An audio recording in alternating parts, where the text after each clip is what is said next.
The Amityville Horror is a haunting so notorious it became a worldwide sensation, where George and Kathy Lutz and their children fled their new home after just 28 days to escape, they said, terrifying paranormal events.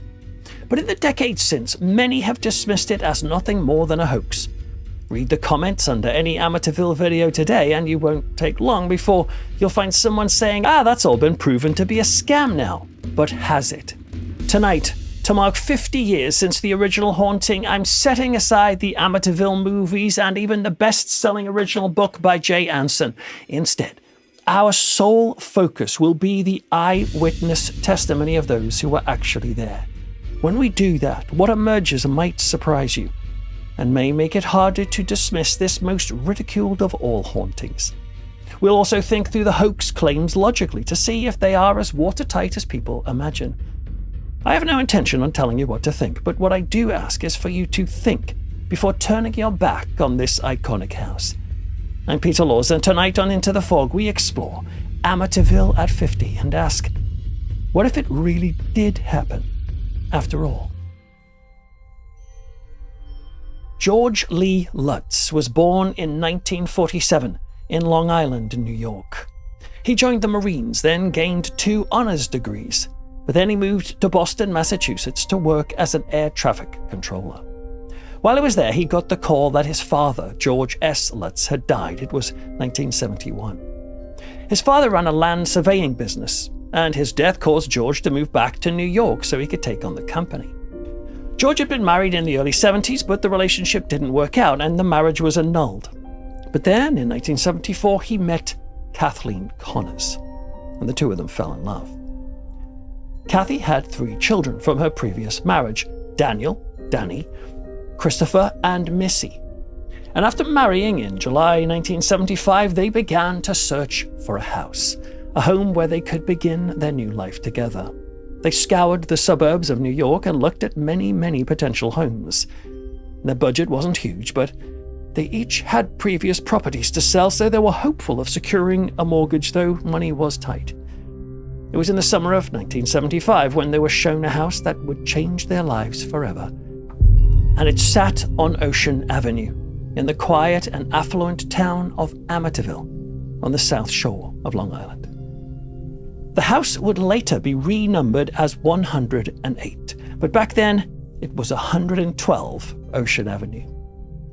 The name Amityville means peaceful harmony and friendship, and the Lutz family hoped that's precisely what they would find here. Yet they and the entire world would soon associate the name Amityville with nothing else but horror.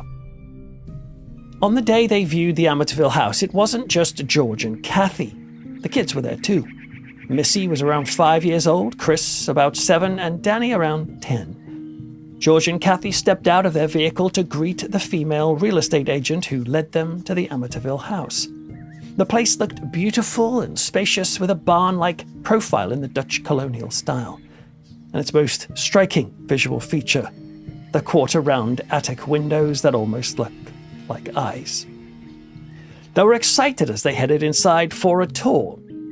Now, many online sources claim that the house was built in 1927, but I paid for a property report on the house, and according to the Suffolk County Assessor's database, it was built in 1925. The home had 3 stories: a basement, a sunroom, and a boathouse. That part was a huge plus for George. He had a boat and he wanted it close by. Kathy loved the place. George said her face lit up as she walked through its rooms, and he said it was like she was home. So it came as something of a shock when, at the end of the tour, the realtor awkwardly broke the news. "Perhaps I should have mentioned this earlier," she said, "but something happened here. Something bad." That's when she told them that this home that they were falling in love with right before her eyes was the house in which the DeFeo family were murdered 1 year earlier. On November the 13th, 1974, 6 members of the DeFeo family were shot in this house. The only surviving member was the eldest, Ronnie DeFeo Jr., also known as Butch. When the police found bullets matching the murder weapon in Ronnie's bedroom, he confessed, and he told police, "Once I started, I just couldn't stop. It went so fast." Ronnie had been found guilty of second-degree murder only a month before the Lutzes viewed the house that day, and he was sentenced to serve 6 terms of 25 years to life in prison. Now, our focus tonight is the haunting, so I won't be unpacking all the theories about the DeFeo murders, but it is important to acknowledge the strangeness about that crime. Firstly, each family member was found dead in their beds, all face down.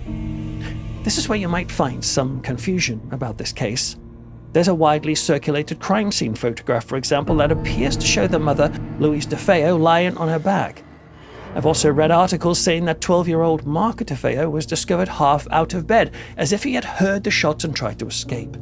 But the official police reports and the trial testimony state that all 6 DeFeo victims were found face down in their beds.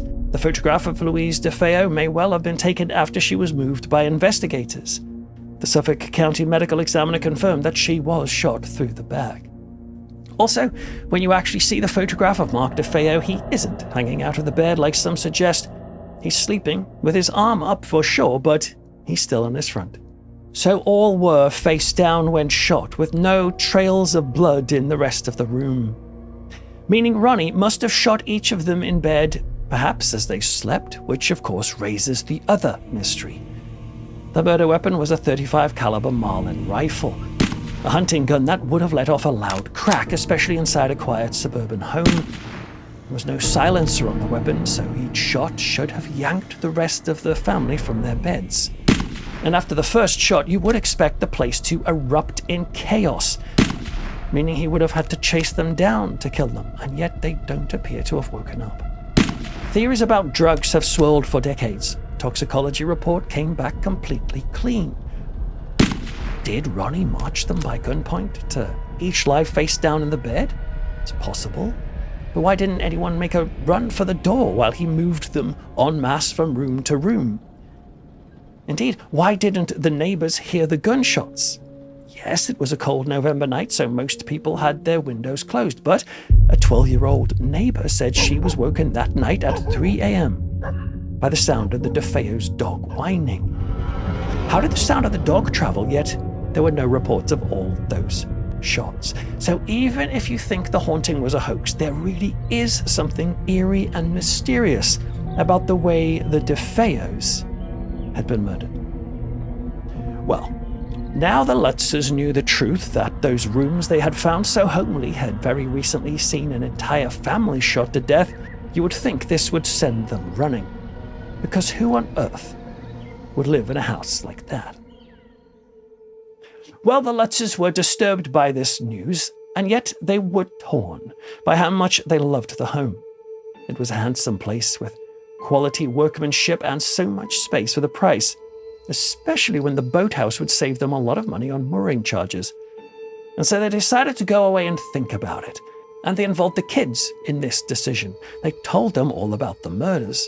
I mean, if they didn't tell them, if they did move here, it wouldn't be long before kids at school would be telling them that they were living in the death house.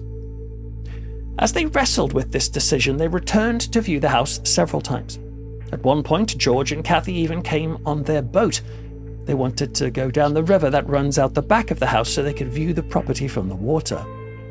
And in interviews, George said that when they first viewed the house, there were no signs of the DeFeo murders, just a clean, attractive home. Now, interestingly, friends later claimed that there were small traces in the house, such as bullet holes and faint bloodstains. One friend, called Carol Severia, recalled seeing these physical signs herself and said George simply laughed them off. Some online commentators have called this reaction disturbing, but George often said that laughter was his way of handling stress. It's possible he genuinely didn't see the details as worth focusing on, or that joking about them was his way of minimizing the horror, especially since he and Kathy felt so drawn to this house. I read an interview with George in the Wichita Beacon from 1979 where he said that before he'd moved to the home, he had just seen The Exorcist and found it to be, quote, just another silly movie. So he didn't seem to be a man who was easily spooked, which might explain why he was even open to buy some of the furnishings that the DeFeo family had left behind. including some of the bed frames in which the family were murdered. Not the mattresses, of course, but still the frames. Each time they viewed the place, they could see themselves in it. And they kept thinking, why can't the past just be the past? I've met plenty of people who would never live in a murder house, but I've met others who gladly would if it saved them money. And clearly people keep living in the Amityville house because it's never been knocked down. It is still lived in today. I checked the current market value. $1.7 million. That's how much it costs about in dollars. What about you? Let's see how many of you would have moved into the Amityville house after these murders. If you would have taken the house, comment with moved-in. If you would have taken the house and the furniture, comment with moved-in-furniture. And if you would have walked away, write no-way. We'll collate the comments and check how unusual, or indeed usual, it might be for people to ignore the grisly past of a house when you've got a good deal. Because that's what the Lutzes did. They decided to go for it. And they put an offer in. Not only did they buy the DeFeo home, but they did buy much of the family's furniture. They paid around $400 for it. To later observers, this added another unsettling layer to the case, that negative paranormal energy may have lingered in both the house itself and the furniture. But they didn't keep everything, though. For example, the DeFeos had a sign outside the home which said, "High Hopes." The Lutzes had that removed, perhaps because it had been so clearly identifiable from media shots of the house with articles on the murders. They also moved some biblical figurines from the home. Yes, the DeFeos had added Christian statues outside the house. It's even claimed that when they bought those statues, they also brought in a priest from Canada to bless the home. And what's really intriguing is that they didn't do this when they first moved in. Apparently, the DeFeos organized the blessing and the statues a mere 6 months before the murders. Could it be that the DeFeos were trying to guard themselves from some kind of paranormal activity in their home? We can never know that, of course. Whatever the case, George and Kathy weren't really religious, at least not back then, and so they had these statues removed from the home, and they began to plan their move. Now, despite their laid-back approach to the recent history of the house, not everybody was so relaxed. George's biker friend, Jimmy, heard they were moving into the DeFeo home, and of all places, he said, "You've got to get a blessing," because of what had happened in that house. He felt that a place with so much pain and negativity needed cleansing. Well, the Lutzes were open to this, thinking it couldn't particularly hurt. Only they didn't know any priests. Well, that is, apart from one. When George was getting his first marriage annulled, the duties were carried out by a Father Ralph J. Pecoraro, also known as Father Ray. George said Father Ray was an extraordinary man, fluent in 9 languages and with a law degree. He was in his 40s when the Lutzes approached him to bless the home, and he agreed. It would be a home visit he would never, ever forget. Father Ray is a really good example of how confusing the Amityville story has become. In the Jay Anson book, his name is changed to Father Mancuso. In the film, he's called Father Delaney. In the 2005 remake, he's Father Calloway. But remember, we are ignoring those and we're sticking to the eyewitness accounts alone. And so his real name was Ralph or Ray Pecoraro. And there's a lot of confusion about whether this priest even experienced anything paranormal in the house or not, whether he even ever went to the house. You see, critics of the Lutz's story point to Father Ray appearing to deny he'd ever set foot in the Amityville home. That alone, they say, is proof that the Lutz story is all lies. But tonight I'll show you why it does appear likely that he not only entered the Amityville house, but he did have a paranormal encounter in it, just like the Lutzes had said. But before I share my reasons why I think we can believe that, let me tell you first what supposedly happened. It was arranged for Father Ray to come and bless the home.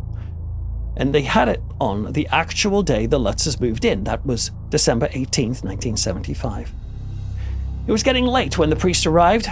When he got there, there was a flurry of activity when the Lutzes and their friends were moving items into the house. You see, there'd been an issue with the handing over of the keys that day. And now that that was sorted and they finally had their house keys, everyone was focused on just getting everything in there before it got too dark. George and some friends were busy unloading the back of a U-Haul truck when Father Ray arrived, and so it appears that George wasn't even able to greet him. The priest headed inside the home and walked from room to room, sprinkling holy water and asking for God's blessing and protection. And yet something frightening happened in one room in particular. It's not clear when the Lutzes found out about Father Ray's scary encounter. It's entirely possible that in the business of moving, the priest just left without much of a conversation. George said it was very clear that Father Ray was wanting to leave the place as quickly as possible. Well, they did eventually find out what had occurred, and it appears to have been through a phone call. The Lutzes wanted to offer some sort of payment or gift for the blessing, but the priest would not accept it. But he did have an unusual request. He wanted to know what plans the family had for one of the rooms on the second floor. That particular room was where both DeFeo boys, Mark and John Matthew, were murdered. Now, it was an odd question to be sure, but they answered it anyway. They said Kathy had planned to use it as a sewing room. Nothing more, nothing less. And at this, Father Ray seemed to relax. George didn't press this any further, even though it was strange, because it seemed to him obvious that the priest just didn't want to dwell on this. Later, they would come to know why Father Ray had such a caution about the sewing room, because of what happened to him there on that moving day. In 1980, Father Pecoraro was interviewed for the TV show In Search Of, and in that episode he shared the disturbing experience he'd had during the blessing that day. He'd gone into the sewing room to bless it when he was startled at how cold it was. It was winter for sure, but it was fairly mild outside, yet the room felt shockingly cold. Now, in the movie version, the priest walks into the sewing room and it suddenly fills with flies. That's not what Father Ray reported, but something did happen. He was sprinkling the room with holy water when he suddenly heard, quote, a rather deep voice from behind him, and the voice said, he was convinced that the words were directed at him. And as if to confirm that, the priest said he was astonished when an unseen hand slapped him across the face. No wonder George said that the priest looked so eager to leave the house. Now, if you go online and read about Amityville, you will see plenty of people saying that Father Ray later admitted in court that he had never been in the house, let alone been slapped by a ghost. They based that on a later legal statement where he supposedly said he had no direct knowledge of what happened to the Lutz family. And if you only read those sorts of statements, it's easy to understand why people might think he was calling the whole story a lie, but it is simply not as straightforward as that. The actual court transcripts are not available to the public, so it's hard to know exactly what was said inside. However, I did manage to track down a 1979 Newsday article that directly references that court testimony, and it paints a rather different picture. Father Ray spoke to the court by telephone from California. He'd moved there, by the way, to get away from the harassment he'd suffered since the Amityville story broke.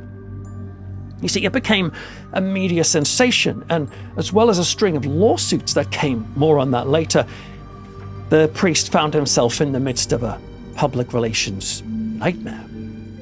Maybe he was sent by his superiors to California to get out of the way. But anyway, he got called in to testify.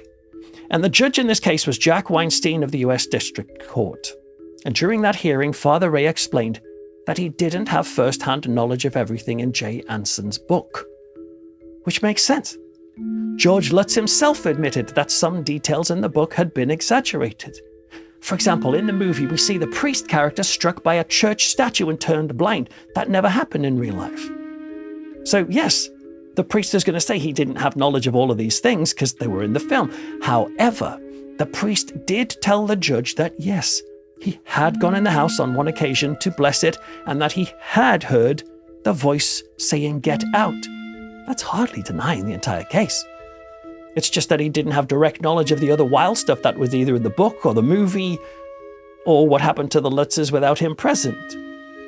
I think this helps us make sense of his appearance on In Search Of, where he openly admits to less spectacular but still remarkable paranormal incidents. The coldness, the voice, the slap. He also added in that interview that his hands developed strange blisters and that his phone calls to the house never got through. In other words, the core of his story appears to have happened. That something truly eerie did happen to the priest in the house, and he never took that back. But of course, this was only the very beginning, because the Lutz family were about to discover that their dream house was very quickly going to turn into a nightmare. The paranormal activity on Ocean Avenue began gradually. George described it as a rolling snowball that got bigger and bigger. It started with the heating system. They had it checked and certified, and yet it struggled to produce enough heat. Instead, it was staying around 50 degrees. Danny Lutz, the son, had also talked in interviews about this persistent cold, that there were cold spots in the house. Among others, there was one in the second-floor hallway and one in the room he shared with his brother. He said that no matter how hard George tried to keep it warm, the temperature in those spots would plummet by what felt like 20 degrees. But then things started getting much more creepy. George was really into transcendental meditation. He switched Kathy onto it too. It's where a person repeats a specific sound or mantra to achieve a certain mental state. Christopher Lutz remembers this being a regular part of their days in the house, even saying that George had him, his son, join in too. At one point, Kathy was meditating in the home when she suddenly felt something reach out, touch her. The touch of those fingers was so distinct that you could tell it was a woman's hand. Yet when she turned, there was no one there. As their time went on in the house, Kathy would continue to feel someone touching her, and it was fairly light at first, but it would become more forceful. Soon she would be walking through those rooms and would suddenly be grabbed by unseen hands. Imagine that for a moment. It really is frightening. Well, they started to smell cheap perfume in the home, and the doors would creak open on their own and close without anybody touching them. And it wasn't just the Lutzes who felt this too. Their friends had a strange reaction to the house. Carol Severio and her husband were friends of the Lutz family. Carol had come with them on one of their initial viewings of the home, and she thought it was a pretty place for sure, but something about it unsettled her. She felt unable to step inside. The sensation returned on the day the Lutzes moved in. Carol came to help out, but she felt so sick when she came near the house that she just point-blank refused to go inside. She sat in the car outside, convinced that she would pass out from the oppressive effect of that house. Once the Lutz family moved in, they threw a housewarming party. Carol was invited, of course. Yet on the day of the party, she couldn't even leave her apartment because once again, she was struck with a hideous sense of nausea. In interviews, she describes this as an unbelievable feeling. The family then started to notice poltergeist activity. They would walk into a room, put things down in a certain place, and yet when they returned, the thing would have moved. And whatever they had done in a room would be undone when they returned. For example, they would make beds. When they came back later, the covers had been dragged off and messed up, but no one had gone inside. They had a statue of a Chinese lion, which, despite its weight, would appear in various parts of the house, though nobody had moved it. It was placed in positions where George would trip on it and injure himself. George would also hear the front door slamming shut in the middle of the night. That's a frightening thing to imagine in your own house.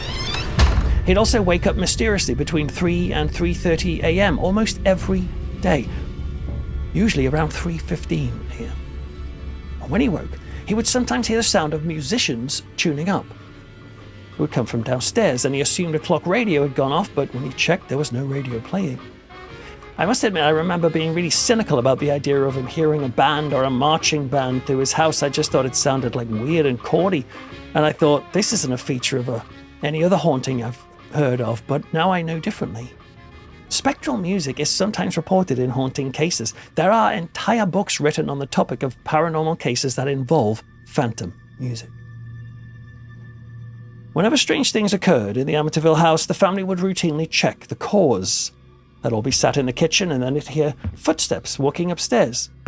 They'd check with each other to make sure everyone had heard it, and when they confirmed that everyone was hearing it, they'd investigate upstairs to see what was making the sound, but would find no natural explanations.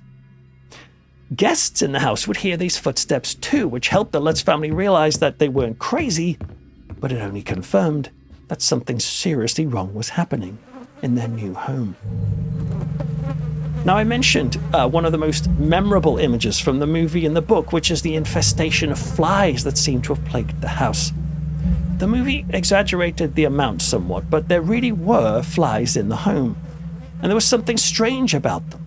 Kathy said that there would be 100 of them at once, and you would kill them, but they would come back very soon after. Danny Lutz had confirmed the presence of these weird flies in interviews too. There's another feature of the movie that seems particularly over the top, where the walls pour with either blood or black slime. And this detail looks so melodramatic that it can prompt people to dismiss the case entirely. However, George was always keen to point out that the movie blew that part up. Instead, he said that the house had these old-style keyholes, and they would sometimes find a sort of black resin dripping from those keyholes. It was certainly peculiar, but it was nowhere near as epic as the film made out. And by the way, strange liquids have featured in other paranormal cases. The famous 30 East Drive case in Pontefract, England, had unexplained puddles of water appearing in the home, like someone had dropped a small ink bottle and bizarre green foam came out of the tap. Or check out my video on the Bothell Hell House, where a mysterious black paint-like substance kept being found scrawled on the walls. In the movie, they'd also show moments when the lights in the house would all switch off, plunging the occupants into terrifying darkness. However, George said this never happened either. The lights did flicker sometimes, but they never plunged into darkness like that, all off at the same time. So can you see how the book and the movie cranked up the action, which is a reminder that it's not always wise to try and debunk a case based on the book or the movie adaptation. It's best to go to the source. Yet there were aspects of the film that were freaky that the Lutzes confirmed were not just embellishments from Hollywood. For example, one day their youngest, Missy, went to Kathy and asked if angels could talk. Kathy asked why. Missy said she had been talking to an invisible friend in the house called Jody. Jody, she said, could appear sometimes as a little boy, but sometimes as a small pig, and sometimes as a large pig. At first, her parents put this down to an imaginary friend, but things turned sinister. Imaginary friends and the paranormal is a topic I've discussed in depth in this really creepy video. Anyway, one night, George was returning from the boathouse. He would do this a lot as the boat was worth a lot of money and he wanted to keep it secure. And yet, despite being meticulous about shutting and locking it, he kept finding the boathouse door open. And while he was walking back from securing the boathouse yet again, he looked up. Something froze him. In the window to Missy's room, he saw someone adult-sized. And they were moving around Missy's room. Was that Jody, her imaginary friend? And is it correct to call it a friend anyway? During a later investigation of the house, it was even claimed that Jody may have been captured in a photograph, but more on that famous photograph later. When people dismiss the Amityville case, they will often do it based on one or two single details. For example, I've seen some people try to debunk the entire Lutz story by pointing out the timing inconsistencies. For example, one moment. If you look at Jay Anson's book, there's a moment where the family see cloven hoof prints in the snow outside the house. Now that does sound a little bit dramatic, and it's important, I think, to point out that that could have been natural. It's very easy to mistake tracks in the snow since the tracks melt and grow bigger than whatever made them. A cat's paw can end up looking like a tiger's. So there might be little supernatural to this, but George and Kathy remembered that happening at some point during the 28 days, and they shared it on a series of cassette tapes that the author Jay Anson then used to write the famous book on the case. However, if you're familiar with the book, Anson has a methodical daily structure. He is making each chapter as if it's a diary entry. And it works well for the drama, don't get me wrong. There is a sense of building activity in the house. And naturally, he hears the tape with the Lutzes mentioning hoofprints, and he decides to put that detail into the book. And he has to choose a particular date to put it on. Later, critics would then check the local weather records for that date, and they would try and match it with the book and say, Well, it wasn't snowing on that particular day. Aha! A clear sign that the Lutzes lied yet again. But the family never had a detailed timeline of what happened when. In interviews, George specifically says it was really difficult to figure out what happened when, only that it did. So just because the book gives a date for an event doesn't mean it actually happened on that date, which means for us, the supposed big gotcha is more of a problem with how Anson structured the book rather than proof that the Lutzes invented the whole thing. Well, the Lutz family also began to claim that they were noticing something odd about how the family was sleeping in the house. George said the kids and Kathy started to sleep in their beds on their stomachs. Not George, by the way, just the others. They hadn't really done that before, apparently, but they were doing it there. They didn't clock this as a big deal, of course, until they learned how the DeFeo family were found in their beds face down. When they discovered that the murders took place around 3 a.m., George was disturbed, because that was the time he was waking up to check the boathouse. Now, one aspect of the movies is how George seems to develop murderous tendencies while in the house. George was once asked by the radio presenter Art Bell if he had ever had any homicidal thoughts towards his own family while in the house. George said to Art that he had never answered that question in public, and you can hear him getting a little awkward and hesitant. I can't be sure. It seemed like George, however, may well have had some dark thoughts in the home, though he never elaborated on it. In fact, he was very upset with the image of him being a raging axe murderer seen in the films. In 2005, George sued the movie company MGM for defamation because he felt that the remake of the Amityville Horror, which stars Ryan Reynolds in the role of George, presented him in a defamatory light. In that film, George, the character, terrorizes his family and stepchildren and even hacks the family dog to death with an axe. He said, They made me look like a bloodthirsty maniac, and I'm fuming. I believe they have defamed me by saying I did terrible things that didn't happen. You can understand why someone would be upset by that sort of depiction. The case made its way to court but was dismissed. George kept pursuing it until his death in 2006. Whatever the case, George's experience in the house made him more sympathetic to Ronnie DeFeo Jr. Not that he didn't condemn the gravity of the crime of killing your whole family, of course. It was quite the opposite. George felt that the killing of one's family is so depraved and messed up that it couldn't come from a rational mind. Instead, George had a strong feeling that Ronnie DeFeo either was influenced by insanity or some other evil force in the house, and even suggested that Ronnie DeFeo had provided a service to the relentless evil strength of that home. Well, as the activity increased, they realized that they needed a shift in the spiritual atmosphere of the house.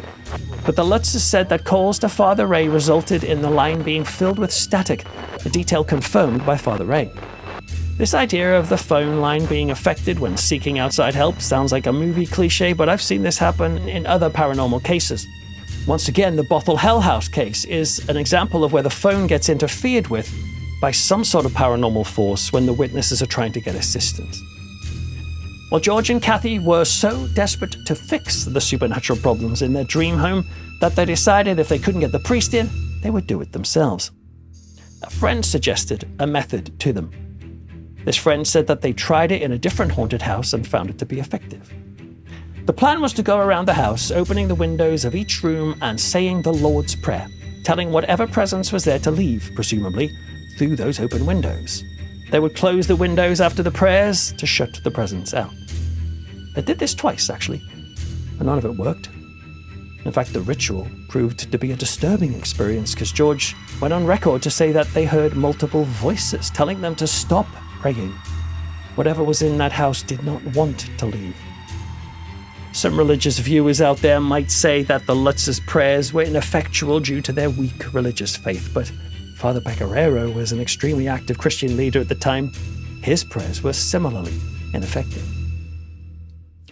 Speaking of windows, there is a shocking scene in the Amityville movie that used to terrify me as a kid, when a sash window drops suddenly on the fingers of one of the children.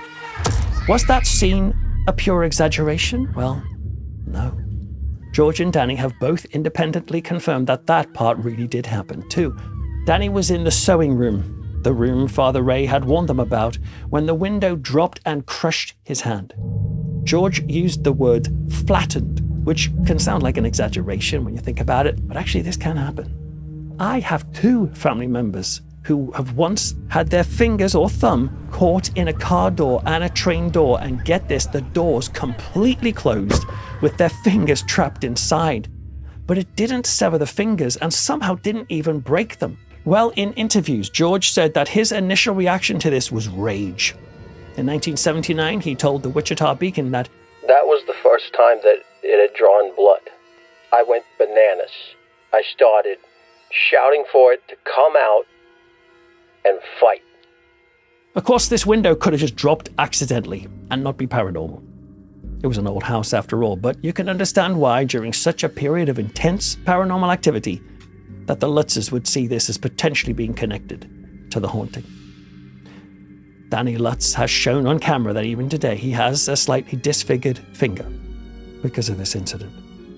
Well, you tell me, if this really was a hoax, do you think the Lutzes therefore arranged for their son to have their fingers smashed in by this sash window? Now, yeah, it is possible, I guess. But it seems unlikely when both Danny and Chris have openly shared independently of their own paranormal experiences in the house. Let's consider them now, because they really are quite chilling.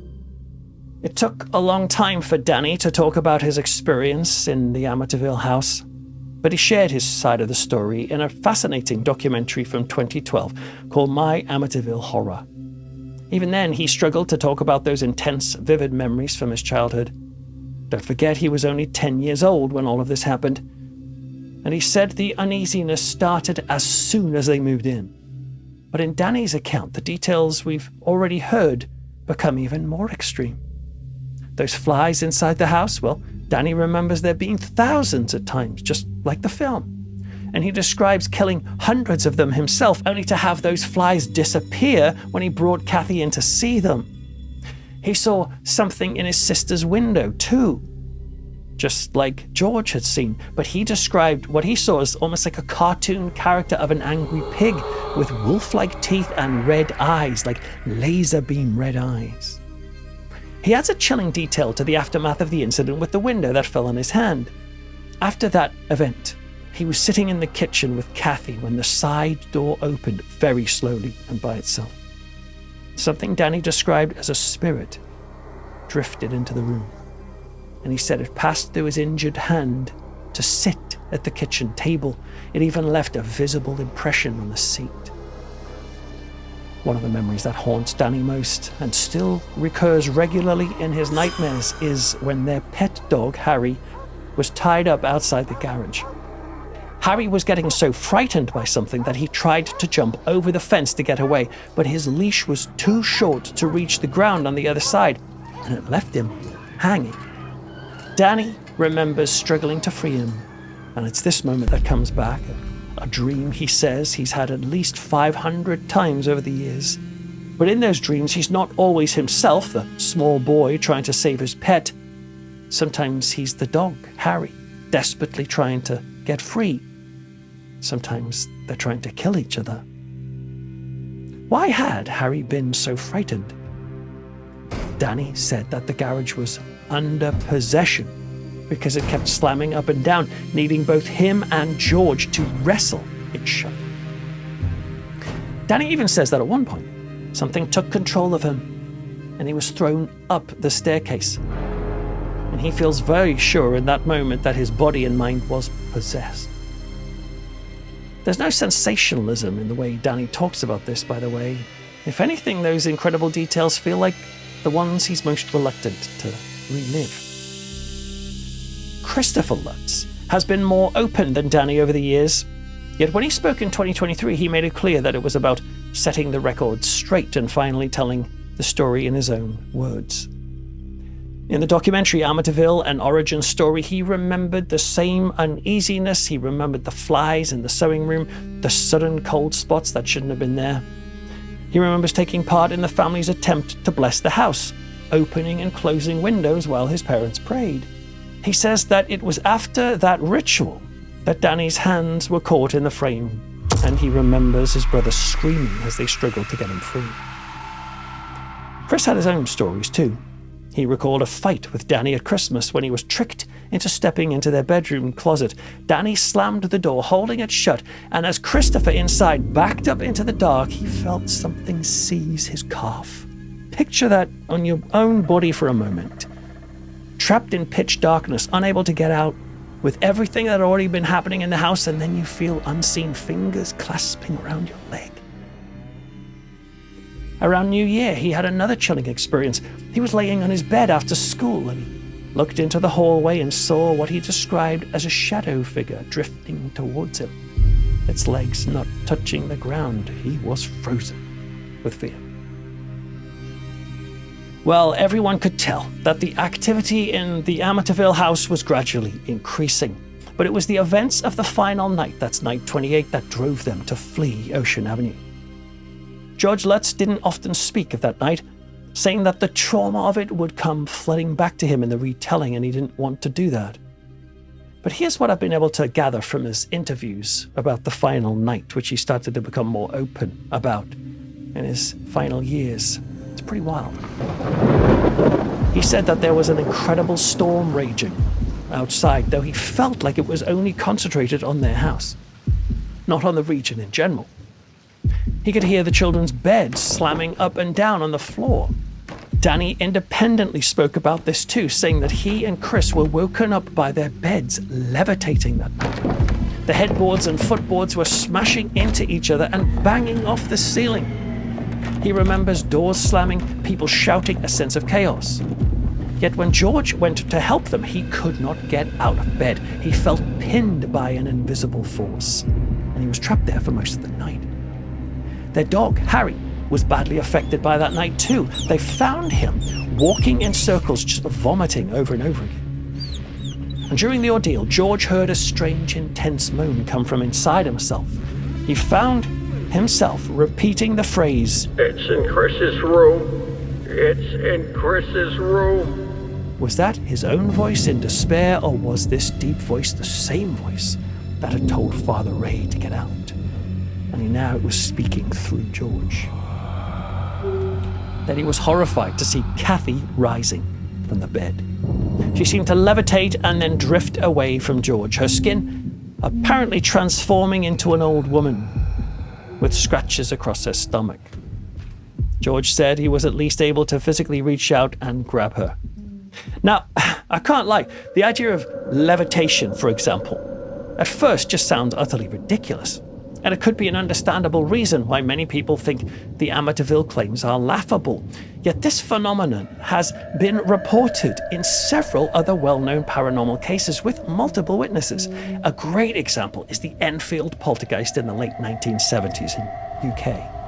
There was a startling incident with a schoolgirl, Janet, who was seen floating in mid-air by two separate witnesses.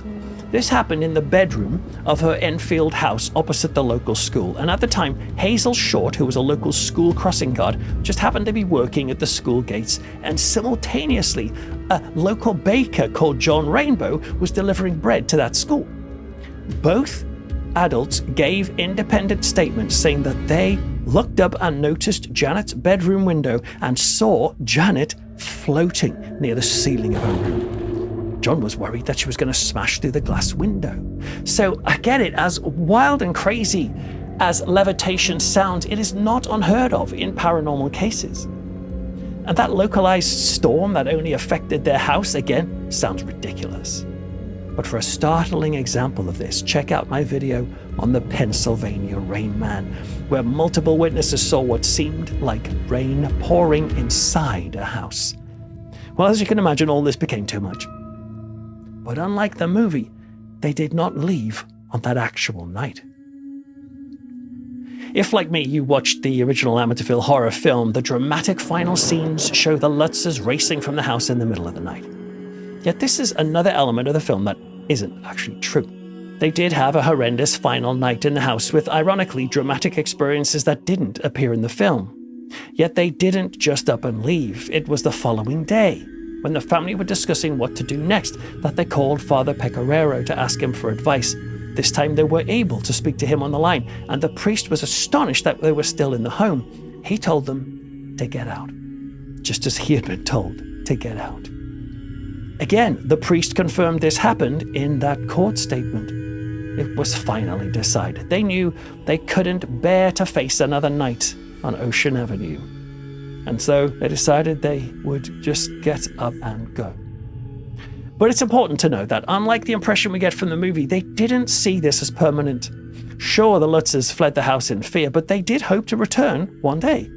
They wanted to get the place fixed, exorcised, whatever. They wanted whatever was haunting it to get out so they could get back to their dream home.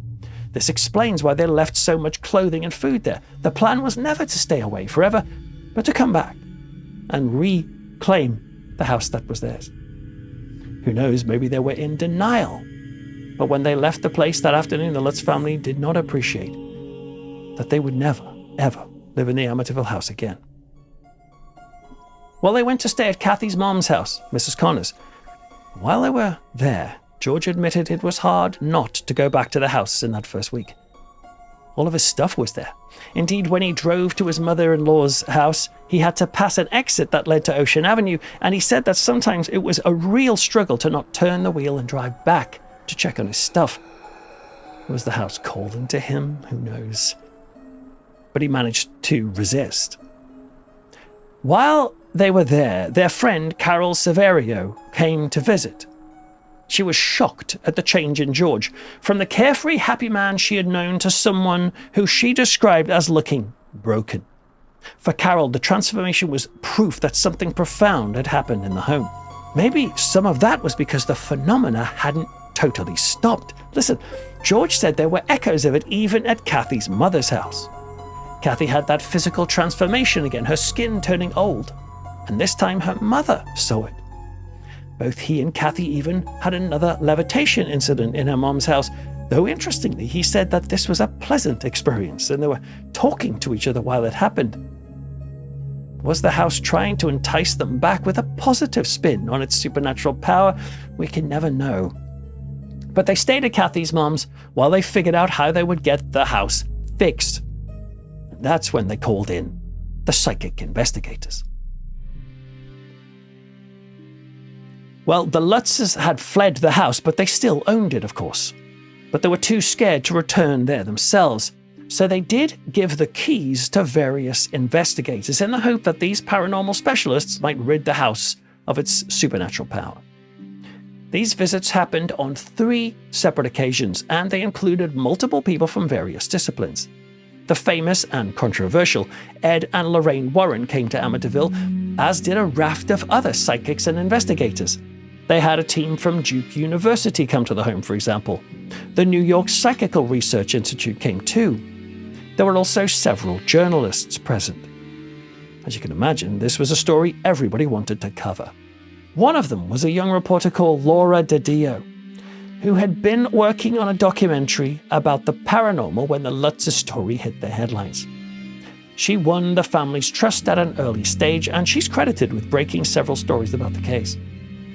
She came to know the family well through the investigations, and they trusted her with the keys to the house. These days, Laura is an award-winning journalist, but she still gives interviews about her experiences in Amityville. Back in '76, she was at the heart of arranging these investigations, and she was there for all 3 of those visits. Laura's first-hand accounts of the investigations and her credibility as a respected journalist have been extremely helpful in trying to pull together the details of what actually happened when these teams went in. Or eerie moment happened during those investigations when a figure was photographed peering out from behind a door in the upstairs of the house. It looked like a young boy, and yet there were no children present that day. Some argue it was just one of the photographers caught in the flash of the camera, and perhaps it is, but to me it looks awfully like a little boy. George said that they showed this photograph to Missy, and she said that that was Jody. If you remember, sometimes appeared as a young boy. Some people can dismiss an entire case when they hear Ed and Lorraine Warren were involved, but it's unfair to reject everything in this story because of that. That said, it's worth thinking about what they claimed about the house. Both of them felt an unbearable pressure, as though the house didn't want them there. Ed felt this in the basement, Lorraine just outside the sewing room that Father Pecoraro had blessed. Ed and Lorraine were seasoned investigators by this point and had been involved in many disturbing cases over the years. Yet throughout their lives, they did maintain that of all their experiences, those in the Amityville house were the worst they had ever had. Now, they weren't the only people to be deeply affected by the investigations. Mary Pasquarella Downey was a well-known psychic and the head of the Psychic Research Institute. She'd been invited to lead a seance at Amityville, and she gathered psychics, researchers, and journalists around the table in the dining room. During the seance, she began seeing visions of a dark shape with a hood. This was threatening, she said, but also nauseating. So much so that she fled the room and was violently ill. But her ordeal was far from over. During a 2002 interview, she said that she went upstairs to lie down in the room that had been Missy's bedroom. For some reason, she felt this was the only room in the house that felt safe. And she began saying the Lord's Prayer for comfort. But when she looked out onto the landing, she could see a group of figures just outside the door. They were saying the Lord's Prayer too, only their words seemed to be coming out backwards. Horrified, she raised her cross and said that God was with her, and she threw holy water onto those figures. Now, listen, some viewers out there may accept the testimony of mediums, particularly ones with such good reputations as Mary, while others might be sitting there chuckling and dismiss this outright. Okay, but again, just because they brought these people in on the case doesn't mean it has any particular bearing on what happened to the Lutzes in those 28 days. Some people think that one final investigation in January 1977 may have found a reason for the evil. The famous Hans Holzer, a prolific parapsychologist and author, had investigated hundreds of hauntings worldwide, and he arrived in the house in 1977. He came with his trusted medium Ethel Johnson Myers. Laura DiDio was there that day, and she remembers Ethel slipping into a deep trance and her face and voice changing dramatically to that of a low male voice. Amazingly, Laura even claims that Ethel developed a visible Adam's apple in her throat when her voice spoke, or his voice spoke. Holzer later claimed that she was channeling a Native American chief who was furious that his grave and his body had been disturbed long ago. Now, I think it's understandable that the Lutz family allowed these investigators into the house. They were desperate to fix the place so they could move back. But you're probably starting to see now, the more and more people who came into this haunting and got associated with it, the messier the story becomes. And some of that means people will unfairly dismiss it entirely. They'll go, oh, well, Ed and Lorraine Warren says it was real, so therefore it's not real. But I think that's unfair. Besides, before we leave the investigations, we have to consider one last visit. A few weeks after the seance, Laura went back to the Amityville house, and she took her only dog with her, Fritz, for company. She still had the keys and wanted to see how the house felt when it wasn't crowded with people. She chose to go in daylight on a bright Saturday afternoon, but she didn't tell anyone she was going. She let herself in, and at first the house just felt abandoned. All of the Lutz's belongings were still there. She even noticed a gingerbread house left over from Christmas on the dining room table. Laura had wandered into the sunroom when Fritz began to growl. She found him standing motionless in the foyer. He was staring up at the stairs. Now, she said his hackles were on end from his neck to his tail, and she wondered, oh my goodness, someone must be squatting in the house. But no. She'd seen him react to intruders before. He would rush towards them to defend her. But he was standing frozen like this. This was unusual. Now remember, she had been there for all of the investigations. She'd seen how the psychics had reacted, how someone got physically ill from the visions they experienced. But even with everything happening around there, she had never felt anything particularly unsettling in herself. She even joked that she must be unhauntable. And that might have been in her mind when she started up the stairs to investigate that day, but she thought better of it. because for the first time, the house actually felt truly creepy to her. Perhaps the house hadn't been interested in Laura before with all the psychic circus going on around her. But what if that had changed in this moment? Laura did not want to risk it. And the unhauntable one, so-called, grabbed Fritz, and they both left the Amityville house as fast as they could. Now remember, the whole idea of having these investigations was to rid the house of the presence so that the family could return. So George did go back to the house on one occasion. Why? Because a visiting psychic claimed to have fully cleansed the place. He told George that he would be able to tell that the house was cured and ready to move back into because the house would be filled with the smell of violets. Well, eager to get back, George returned for the first time. Yet as he walked into those familiar hallways and rooms, he smelled no violets. He just felt the horrible memories of what had happened there and, alongside that, the distinct impression that if they were ever to return, it would not be over. And that's when he realized this wasn't going to work. And so he left. And this time, he would never, ever return. Well, they knew they could no longer keep the house, but they didn't feel able to sell it. Not to another family, not after what had happened there. So instead, they sold it back to the bank. All the usable food from the home, along with the other items, were given to the Salvation Army.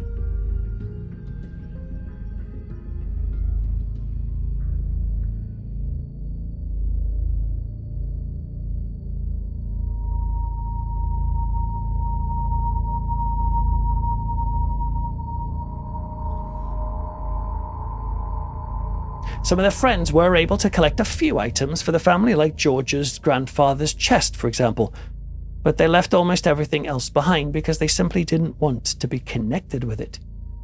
Details like this add plausibility to the story, I think. For them to give up the vast majority of their possessions for a lie seems not only unlikely, but unnecessary. I found a comment from Kathy Lutz, who was interviewed briefly by the Aberdeen Press and Journal on the 24th of January 1980. She said, "When some of our belongings were sold off, some of the people who bought some of our possessions and appliances became violently ill. Did you know that?" she asked the interviewer, Donnie B. McLeod.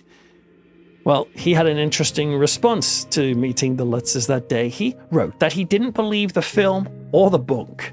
Yet after meeting George and Kathy, he found them both credible and convincing. Well, once all of the possessions were gone, the house was then sold to the Cromartie family, who got a great deal. The Lutzes paid $80,000 for it, if you remember. Due to the murders, that was already a lot lower than the normal price of those houses. But after the murders and now the haunting stories, the Cromarties snapped the place up for $50,000. The Cromarties eventually invited the media into their home, and they showed the front door and other parts of the house, which had not exploded like the book and the movie had shown, leading many to assume, well, the whole thing must have been a lie, despite the fact that the Lutzes had never claimed the door exploded, only that it had slammed shut. Meanwhile, the Lutzes moved around and then tried to settle in California. They did a cautious interview with the Orlando Sentinel in 1977, and they said in that they had specifically looked for a house where no one else had ever lived. Yeah, they no longer liked the idea of a house with history. Well, they wound up in a relatively new home that had a single previous occupant. While in California, George waited to get recertified as an air traffic controller, the job he had before all this started, if you recall. And at that point, the family were living on the income of the sale of the surveying business. The Sentinel article also notes that after Amityville, the Lutzes were doing what they had never done previously. They were attending church every Sunday, and they turned their backs on transcendental meditation. The article describes their new California home like this. In the Lutzes' living room, a portrait of the Holy Family and the Lord's Prayer painted on a plaque adorn one wall. Cloth crosses are carefully positioned on the sideboard. A sword embellished with a small cross hangs over the fireplace. Had the haunting driven them to a strong Christian faith? Well, George told the reporter to not make too much of these religious items, saying that these days they simply liked having these objects around. But clearly this was a different Kathy and George than before. And ironically, like the DeFeo family before them, they were now surrounding their home with religious statues, objects that the Lutzes had previously removed before the activity began. They seemed to have a different opinion on spiritual things now, but the lingering trauma would continue and would lead to a rather startling experience for them both in London, England. In the 1980s, some years after the book, George and Kathy were part of a promotional tour for an Amityville book, which brought them to London. During that time, they were interviewed by a British reporter. She was called Danae Brooke. Danae could clearly see that this quiet couple were still scared and traumatized by what had happened. Kathy, it turned out, was still being troubled by horrendous dreams at that point, and during the interview, Danae said that Kathy started weeping silently. Now, I was able to track down the article, which ran in the Daily Express on Wednesday, the 8th of February 1984. Danae Brooke wrote this. I was alarmed. They certainly didn't seem like money grabbers or fame junkies, but just an ordinary couple who'd had their lives turned upside down by something. Now, since Brooke was so worried about the Lutz family, particularly Kathy, she got in touch with the Reverend Christopher Neil Smith. He was a significant Anglican vicar in London because the Archbishop of Canterbury had authorised him to conduct exorcism. She took the Lutzes to his London home and they talked for several hours about the haunting. During this conversation, Reverend Smith warned them both. They were still connected to the spirit of the Amityville house, and he said they needed to be set free from it. Now, at first, George was sceptical.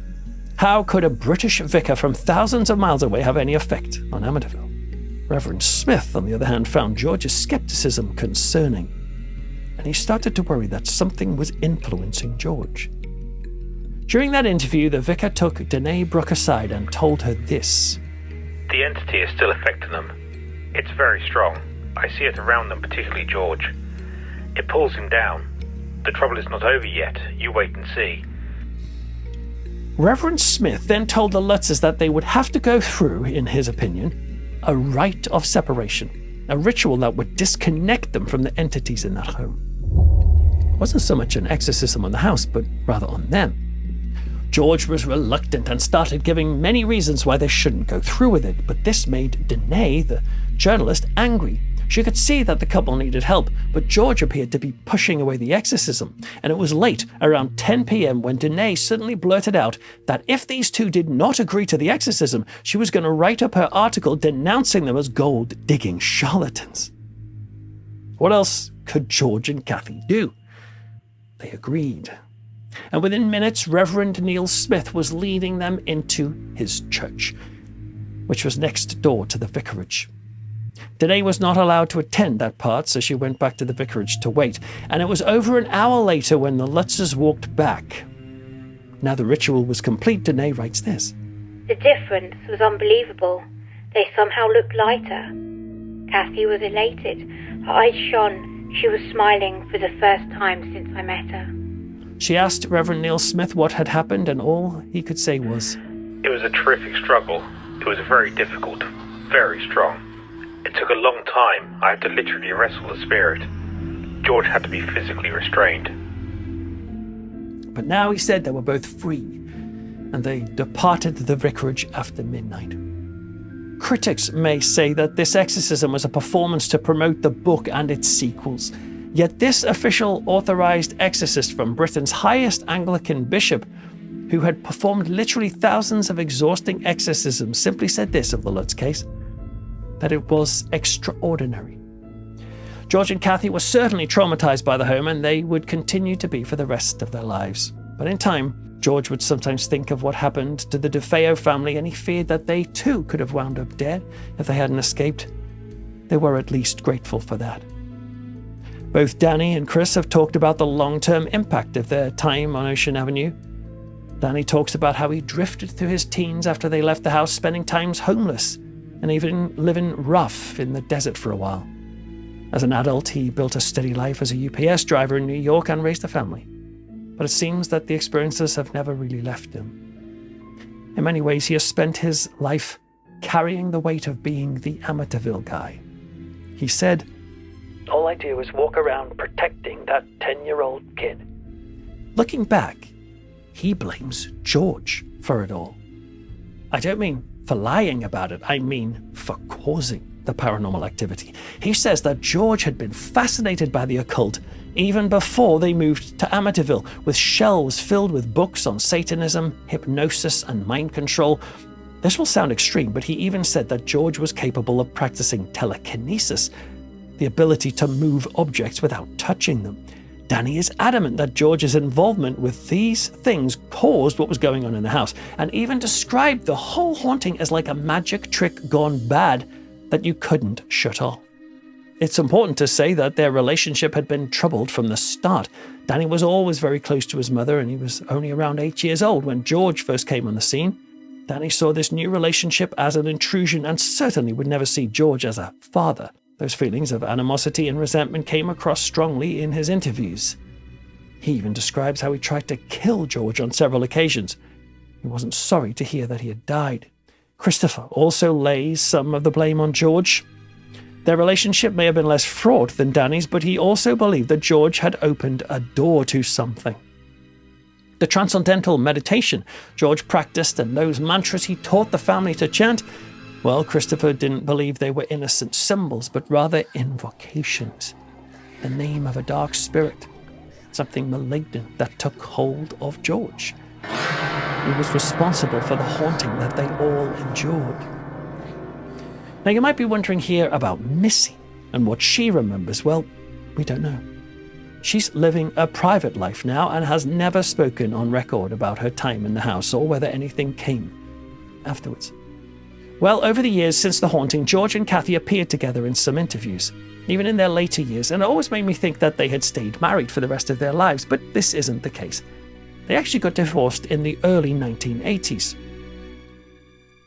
If one had pushed the other into a hoax, as some argue George may have done to Kathy, you might think that she would have revealed the truth now she was away from George, that the whole thing had been some big ruse. But no, she never changed her story, and neither did he.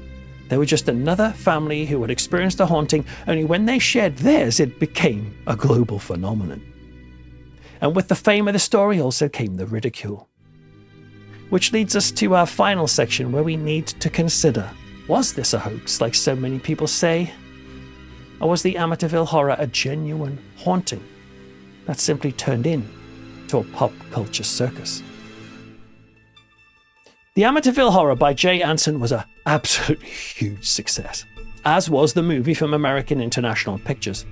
Jay Anson made money too, though he passed away in 1980 from a massive heart attack. He was only 58. He was working on a horror novel called 666 when he died. The Amityville brand became so successful that you might assume that this made the Lutzes very rich. This was not the case. They had signed a deal that gave Jay Anson control over the film and TV adaptations of the book. This meant that the Lutzes didn't automatically get a cut of the movie money, and the movie was a huge success. So when it became a blockbuster, they argued that the producers still needed to pay the Lutzes for their life rights, basically permission to use their names and portray them on screen. This might be how they got a one-off payment around $100,000, even though they had no technical share in the film's royalties. Court filings and book contracts suggest that they made somewhere in the range of $300,000 to $400,000 during their lives, which is a lot of money, but it's far from the millions people imagine. And a lot of that money, George said, went on dealing with all of these lawsuits and paying off old debts. Indeed, when he lived in Las Vegas towards the end of his life, he had started to repair computers to earn a living. It was a mess because everyone involved in the Amityville story started arguing on who owned what and who deserved the money. The rights were really complicated. On top of that, the Lutzes sued various people for defamation or for using their story without permission.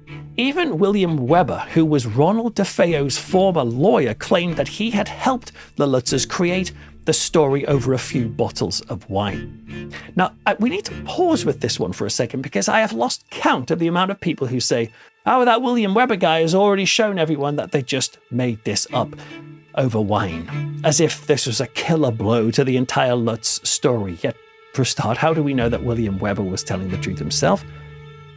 William was not present in the house during the 28-day haunting. Plus, according to George, before they found Anson, Weber wanted to help them write a book on the haunting. George and Kathy admitted to meeting him, but Weber apparently was desperate to tie the hauntings to the DeFeo murders. The Lutzes felt like this was in bad taste, but they also balked when he gave them a very elaborate contract with demands that he would get control over future tellings of the Amityville story, as well as demand for the house itself, which they still owned at the time. Apparently, there was even a clause which said that if the Lutzes ever failed a lie detector test, the house would automatically go to Weber. Weber also wanted to suggest that some kind of electrical phenomenon in the house was causing people to lose their minds. If he could show that happened with the Lutz family, it might help with the defense case of Ronnie DeFeo. George and Kathy refused to work with him after all of this, and so George said Weber had tried to discredit them with this story of making it all up over wine. And it's a pretty weird claim anyway for Weber to make. When you think about it, what sort of lawyer would openly say to the world that he was actively planning a fraudulent book? Maybe he's right, I don't know, but we can't be certain. And I just think, personally, the Weber story is not nearly as convincing as some people seem to think it is. Instead, the Lutzes went to Jay Anson, who wrote the book based on those tape recordings of what happened in the 28 days. Particularly intriguing was that in the wake of the Amityville book coming out, both George and Kathy were invited to take a polygraph test. It was organized by the movie company, and the Lutzes agreed to this as long as they picked the very best in the field. You know, people who are lying don't often say yes so quickly to a lie detector test, especially by the top expert in the field. Well, they did get the best. A polygraph specialist from Los Angeles carried this out. He was called Chris Gugas. Chris was the founding member and past president of the American Polygraph Association, and he spent decades administering lie detector tests. While polygraphs do remain controversial, Chris Gugas was highly experienced and credentialed and was widely trusted among his peers. We were able to track down a copy of this lie detector test with the results, which include the questions that the Lutzes were asked in the test. Listen to this. Chris Gugas to George Lutz. Are the details you gave me on your frightening experiences at the Amityville house true? Yes.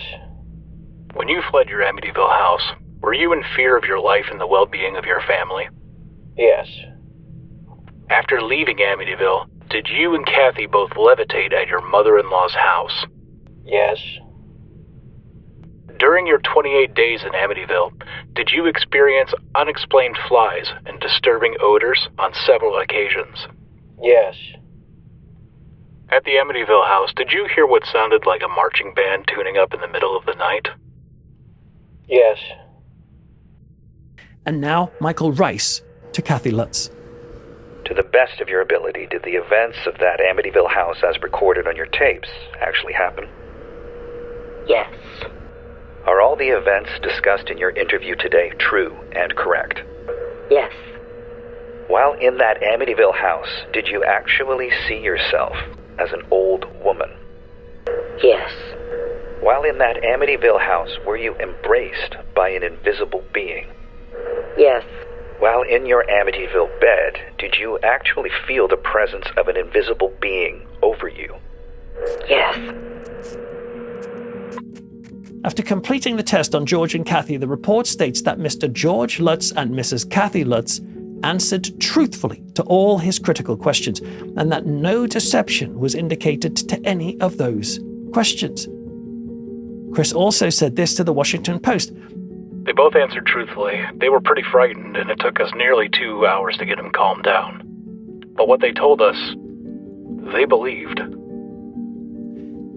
There's another person that we need to discuss as we start bringing this into land. His name is Stephen Kaplan. He was a paranormal investigator who offered to investigate the Amityville house after the Lutzes fled in early '76.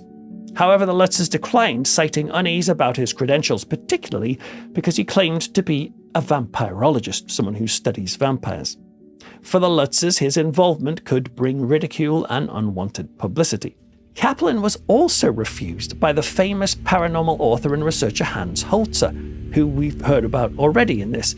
He did conduct his own investigation of Amityville, and Holzer wrote this in his book. I had some serious doubts concerning Mr. Kaplan's various enterprises.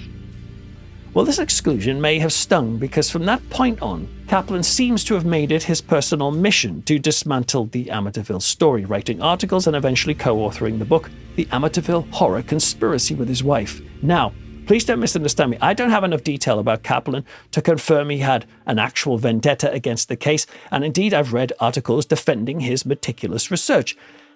However, I do find it a bit of a stretch when people say that he somehow debunked the whole case with his book, especially when much of his debunking targeted details from Jay Anson's book and the movie details that the Lutzes themselves never actually claimed.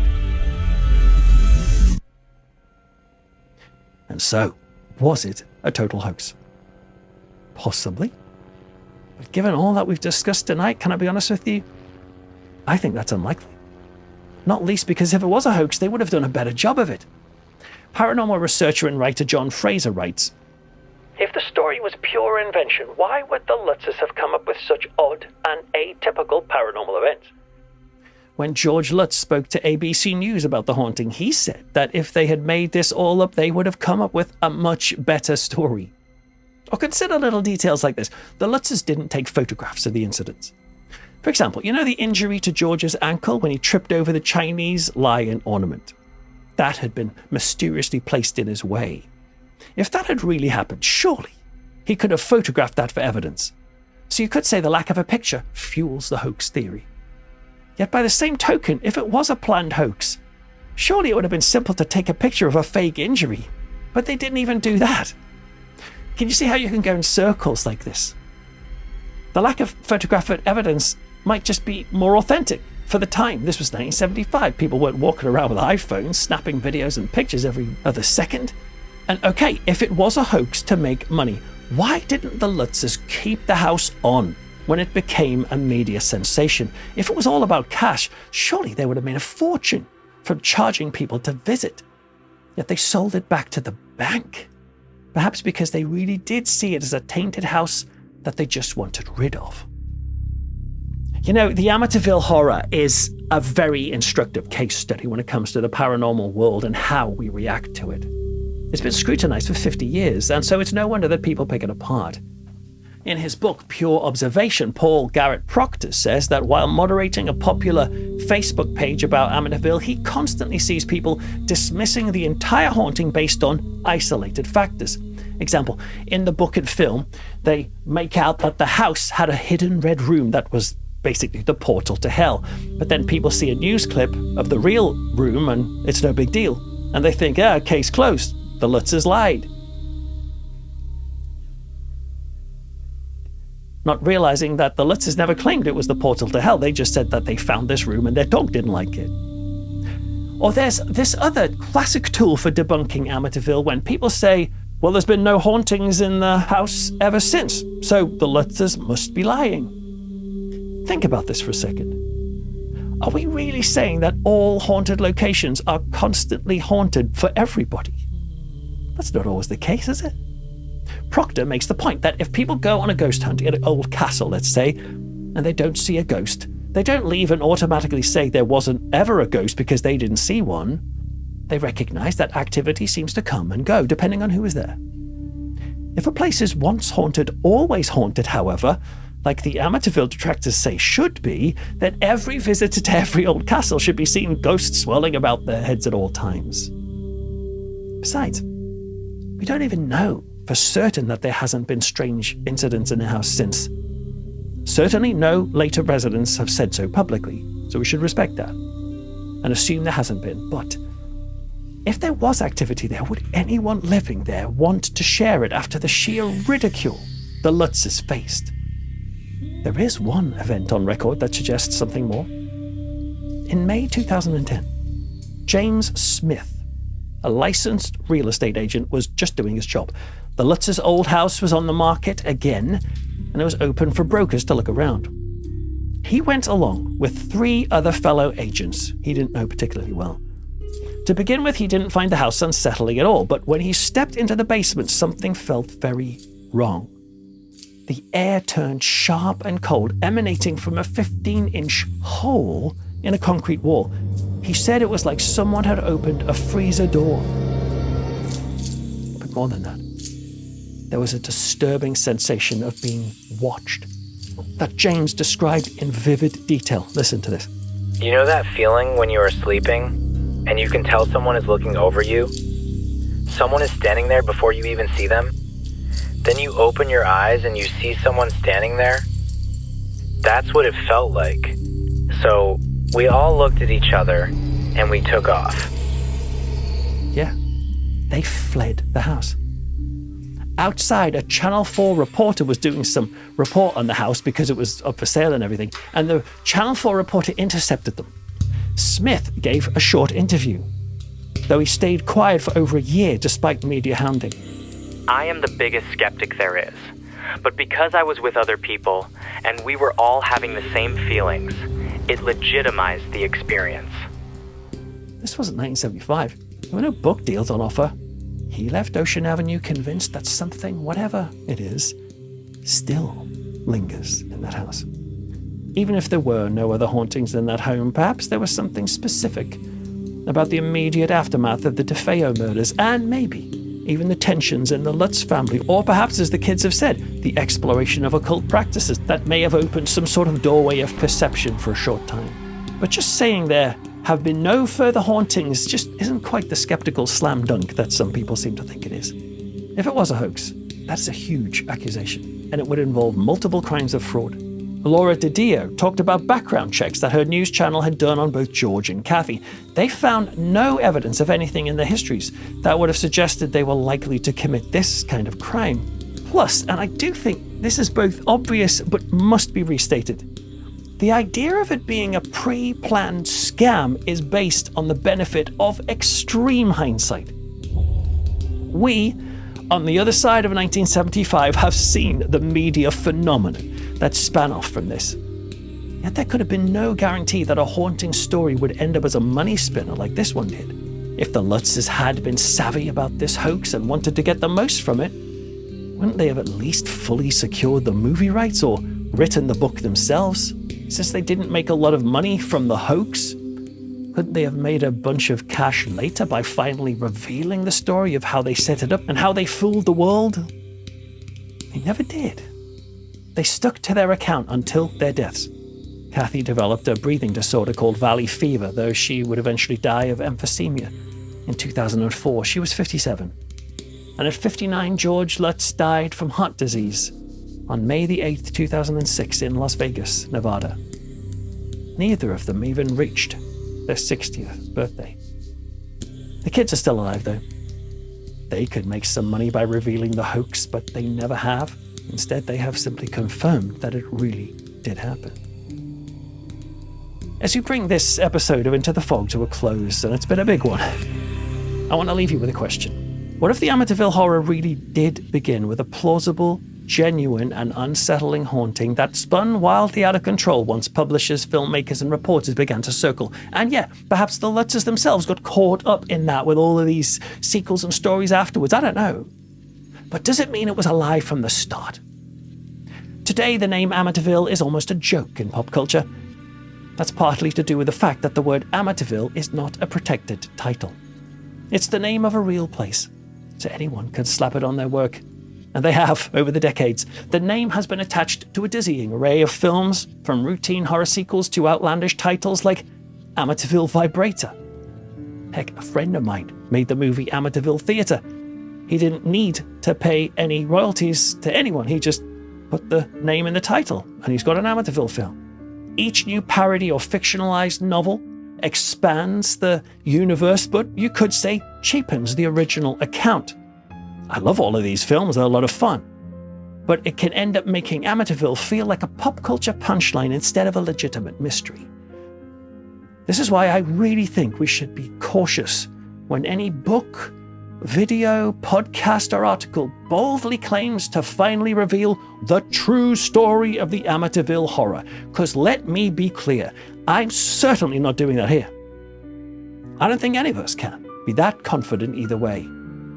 That's why on this channel, Into the Fog, I am committed to present paranormal cases with a balanced and fair approach. One that acknowledges that just because we have internet access doesn't make us experts in either direction, belief or skepticism. Sometimes we just don't know. If the story had remained small, it would just be another scary account of a haunting, the likes of which I cover on this channel all the time. I hope you might consider watching more of my videos, many of which explore the experiences of real people like you and me who are going through, even as we speak, terrifying activity. It's just their story isn't famous. That could have happened to the Lutz's story. It didn't. It didn't remain small. It became a phenomenon. Yet what a thing becomes does not determine how a thing began. True, fame can keep a story alive even for 50 years. But fame can also smother the truth it was built on. In some ways, I want to close by saying that I will leave it up to you to decide if the Amityville Horror was real or fake. But I think the better point to make is this. Sometimes we simply cannot decide, not for sure. There are times when we must live in the grey. And if you're willing to live in that space, I think you'll find a home here. Because after all, isn't that precisely what tends to happen when we walk into the fog? I'm Peter Laws, and you've been watching Amityville at 50. Good night.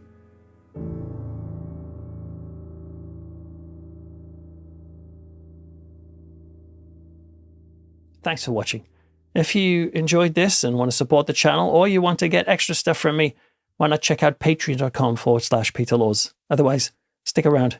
There's plenty of episodes here at Into the Fog.